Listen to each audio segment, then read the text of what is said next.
The Senate has failed to pass a bipartisan resolution aimed at blocking President Trump's global tariffs. The measure would have eliminated the national emergency the administration had used to impose those 10% tariffs on almost all U.S. trading partners. CBS News congressional correspondent Nikole Killion joins us with more on that. So, Nikole, as you know, Texas Senator John Cornyn said the vote shows that senators believe that the president's policies deserve to be tried and see if they are successful. What are other Republicans saying?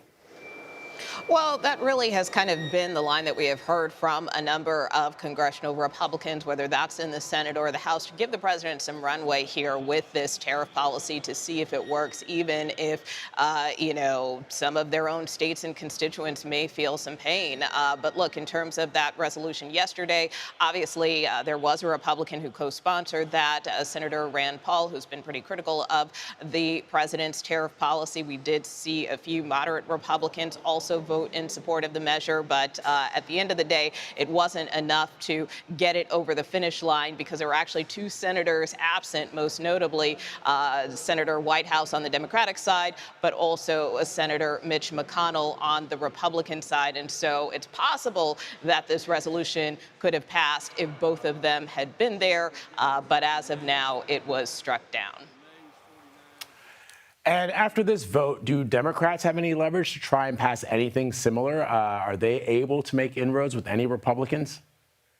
Well, I would just flag that, this isn't the first time we've seen a resolution like this come through the Senate. I would point out that just a couple of weeks ago, we did see a resolution passed that was sponsored by Virginia Senator Tim Kaine that would have rolled back the 25% tariffs on Canada. That actually did have bipartisan support, with Senator McConnell joining three other Republicans in support of that legislation. But, here's the thing. It's even if something like this passes the Senate, and even if the resolution yesterday had passed the Senate, over in the House, it's a non-starter there. In fact, they have kind of built into the rules that they will not take up any type of legislation restricting the president's tariffs. So what happens here in the Senate is unlikely to get any kind of traction in the House. There is a bipartisan bill right now that was sponsored by Senators Grassley and Senator Cantwell that would require Congress to be notified of